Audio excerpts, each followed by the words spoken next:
പുലർച്ചക്കാണ് call വന്നത്. ഉണർന്നിട്ടും കണ്ണുകൾ തുറക്കാൻ ഞാൻ കൂട്ടാക്കിയില്ല. രണ്ടാമതും ശബ്ദിക്കാൻ തുടങ്ങിയപ്പോൾ കിടക്കയിൽ നിന്ന് മേശയിലേക്ക് കൈതടവി ഞാൻ ഫോൺ എടുത്തു.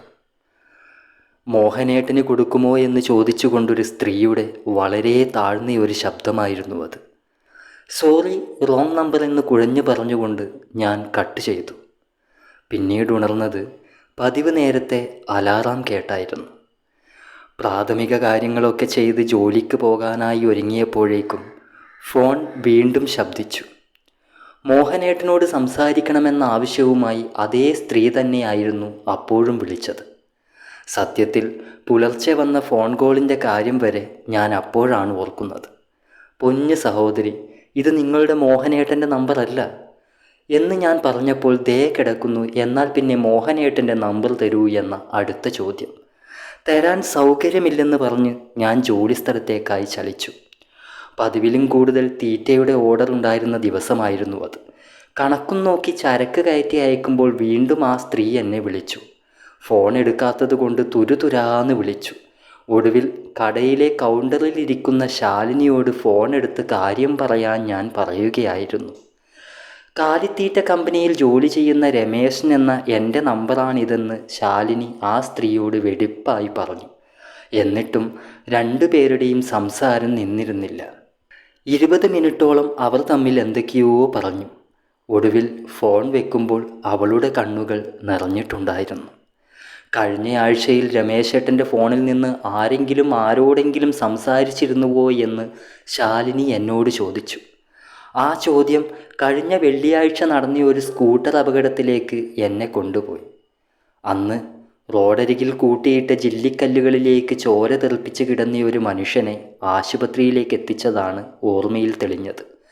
അപകടത്തിൽപ്പെട്ട അയാൾ ആശുപത്രിയിലേക്കുള്ള യാത്രയിൽ ആർക്കോ എൻ്റെ ഫോണിൽ നിന്ന് വിളിച്ചിരുന്നു. തീർച്ചയായിട്ടും അയാളെ അന്വേഷിച്ചിട്ടായിരിക്കും ആ സ്ത്രീ നിർത്താതെ ഇങ്ങനെ വിളിക്കുന്നതെന്ന് ഞാൻ ഊഹിച്ചു. ഇന്നും കൂടി മോഹനേട്ടനെ കണ്ടില്ലെങ്കിൽ നിറവയറുമായി താൻ കെട്ടിത്തൂങ്ങിച്ചാകുമെന്ന് ആ സ്ത്രീ ശാലിനിയോട് പറഞ്ഞുവത്രേ. ജോലി ശാലിനിയെ ഏൽപ്പിച്ച് ഞാൻ മെഡിക്കൽ കോളേജിലേക്ക് പോയി.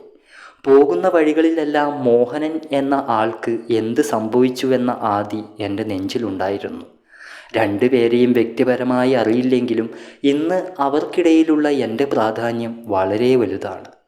അപരിചിതരായ രണ്ടുപേരുടെ ജീവിതങ്ങളെ തമ്മിൽ ബന്ധിപ്പിക്കുന്ന കണ്ണികളായി ചിലപ്പോഴൊക്കെ ചില മനുഷ്യർ മാറാറുണ്ട്.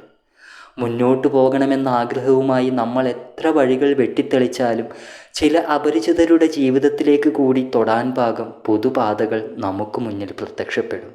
ആ വഴികളിലും കൂടെ സഞ്ചരിക്കുമ്പോൾ മാത്രമേ മനുഷ്യൻ എന്ന ജാതിനാമ വിശേഷണം മഹത്വമാകുന്നുള്ളൂ.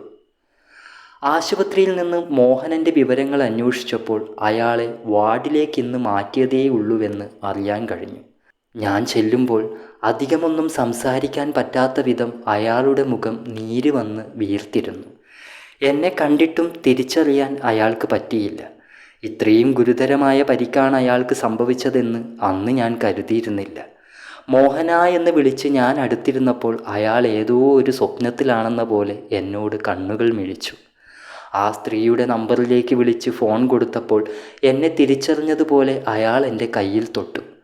വളരെ പതുക്കെ അയാൾ ഫോണിൽ സംസാരിച്ചു തുടങ്ങിയപ്പോൾ ഞാൻ എഴുന്നേറ്റ് പുറത്തേക്കും പോയി. എന്താണ് പറയേണ്ടതെന്നറിയില്ല.